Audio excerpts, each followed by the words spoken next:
Hi ಎಲ್ರಿಗೂ ನಮಸ್ಕಾರ. ನಾನು ನಿಮ್ಮ ರಮ್ಯಾ ರಂಗನಾಥ್. ಇದು ಲಾಸ್ಟ್ ವೀಕ್ ಫ್ರೈಡೇ ವ್ಲಾಗ್. ಸ್ವಲ್ಪ ಲೇಟಾಗಿ ಅಪ್ಲೋಡ್ ಮಾಡ್ತಾ ಇದ್ದೀನಿ. ಹಾಗೆ ಅವತ್ತು ನಾವು ಮೈಸೂರಿಗೆ ಹೋಗೋದ್ರಿಂದ ಬೆಳಗ್ಗೆ ಸುಮಾರು 2:30ಗೆಲ್ಲ ಎದ್ದು 4 ಗಂಟೆ ಅಷ್ಟರಲ್ಲೇ ಪೂಜೆ ಮುಗಿಸಿದೆ.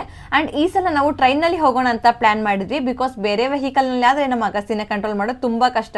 ಅವನಿಗೆ ಸ್ವಲ್ಪನೂ ಇಕ್ಕಟ್ಟಾಗಂಗಿಲ್ಲ. ಚಿಕ್ಕ ಮಕ್ಕಳೇ ಹಾಗೆ ಅನ್ಸುತ್ತಲ್ವಾ. ಟ್ರೈನ್ ಆದರೆ ಫ್ರೀಯಾಗಿ ಆಟ ಆಡ್ಕೊಂಡಿರ್ತಾನೆ ಅಂತ ಟ್ರೈನಲ್ಲಿ ಹೋದ್ವಿ. ನವರಾತ್ರಿಯ ಶುಕ್ರವಾರ ಆ ತಾಯಿಯ ದರ್ಶನ ಮಾಡಬೇಕು ಅಂತ ತುಂಬಾ ಆಸೆ ಇತ್ತು. ಫೈನಲಿ ಈ ವರ್ಷ ಅದು ನೆರವೇರಿತು. ಜೊತೆಲಿ ಕೆಲವರು ಅಲ್ಲಿ ನನ್ನ ಐಡೆಂಟಿಫೈ ಮಾಡಿ ಮಾತಾಡ್ಸಿದ್ರು. ಆಕ್ಚುಲಿ ಇದು ನನಗೆ ತುಂಬಾನೇ ಖುಷಿ ಕೊಟ್ಟಿದ್ದು. ಅಂದ್ರೆ ಇಷ್ಟು ದಿನ ನಾನು ಎಲ್ಲೇ ಹೋದ್ರು ಫ್ಯಾಮಿಲಿ ಆಗಿರ್ಬೋದು ಅಥವಾ ಫ್ರೆಂಡ್ ಸರ್ಕಲ್ ಅಲ್ಲಿ ಯಾರಾದ್ರೂ ನೋಡಿದಾಗ ನನ್ನ ಮೇಸ್ಟ್ ಹೆಂಡತಿ ಅಂತಾನೆ ಮಾತಾಡ್ಸೋರು. ಬಟ್ ಇವಾಗ ನೀವು ರಮ್ಯಾ ರಂಗನಾಥ್ ಅಲ್ವಾ ಅಂತಾನೆ ಮಾತಾಡ್ತಾರೆ. ಯಾವುದೋ ಒಂದು ರೀತಿ ನನ್ನಿಂದ 4 ಜನಕ್ಕೆ ಸಹಾಯ ಮಾಡ್ತಾ ಸಮಾಜದಲ್ಲಿ ನನ್ನನ್ನು ನಾನು ಒಳ್ಳೆ ರೀತಿಯಲ್ಲಿ ಗುರುತಿಸ್ಕೊಂಡಿದ್ದೀನಿ ಅನ್ನೋ ಸಮಾಧಾನ ಇದೆ. ಈ ಒಂದು ಹಾದಿಲಿ ಇನ್ನು ದೊಡ್ಡ ಮಟ್ಟದಲ್ಲಿ ಸಾಧನೆ ಮಾಡಬೇಕು ಅಂದ್ರೆ ಆ ದೇವರ ಆಶೀರ್ವಾದದ ಜೊತೆ ನಿಮ್ಮೆಲ್ಲರ ಪ್ರೀತಿ ವಿಶ್ವಾಸ ನನ್ನ ಮೇಲೆ ಸದಾ ಹೀಗೆ ಇರಲಿ. ಆ ಲಕ್ಷ್ಮೀ ದೇವಿಯನ್ನ ಆಕರ್ಷಿಸೋಕೆ ಪ್ರತಿ ಶುಕ್ರವಾರ ನೀವು ಮಾಡಬೇಕಾಗಿರೋದಿಷ್ಟೇ. 108 ಬಾರಿ ಲಕ್ಷ್ಮಿ ಗಾಯತ್ರಿ ಮಂತ್ರವನ್ನ ಪಠಿಸಿ 2 ತುಪ್ಪದ ಬತ್ತಿಗಳಿಂದ ತಾಯಿಗೆ ಆರತಿ ಮಾಡಿ. ಇದರಿಂದ ಮನೆಯಲ್ಲಿರುವ ನೆಗೆಟಿವ್ ಎನರ್ಜಿ ಎಲ್ಲ ದೂರ ಆಗುತ್ತೆ.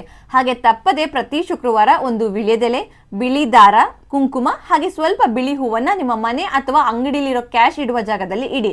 ನೆಕ್ಸ್ಟ್ ಫ್ರೈಡೆ ಇದನ್ನ ತೆಗೆದು ಒಂದು ಪವಿತ್ರ ಸ್ಥಳದಲ್ಲಿ ಹಾಕಿ ಹೊಸದನ್ನ ತಂದಿ. ಯಾವುದೇ ರೀತಿ ಅನುಮಾನಗಳಿಲ್ಲದೆ ಆ ತಾಯಿ ಮೇಲೆ ಪೂರ್ತಿಯಾಗಿ ನಂಬಿಕೆ ಇಟ್ಟು ಈ ಒಂದು ಪರಿಹಾರಗಳನ್ನ ಮಾಡ್ಕೊಳ್ಳಿ. ಆ ಲಕ್ಷ್ಮೀ ದೇವಿಯ ಕೃಪೆ ಎಲ್ರಿಗೂ ಸಿಗ್ಲಿ. ಎಲ್ರಿಗೂ ಒಳ್ಳೇದಾಗ್ಲಿ. ನಮಸ್ಕಾರ.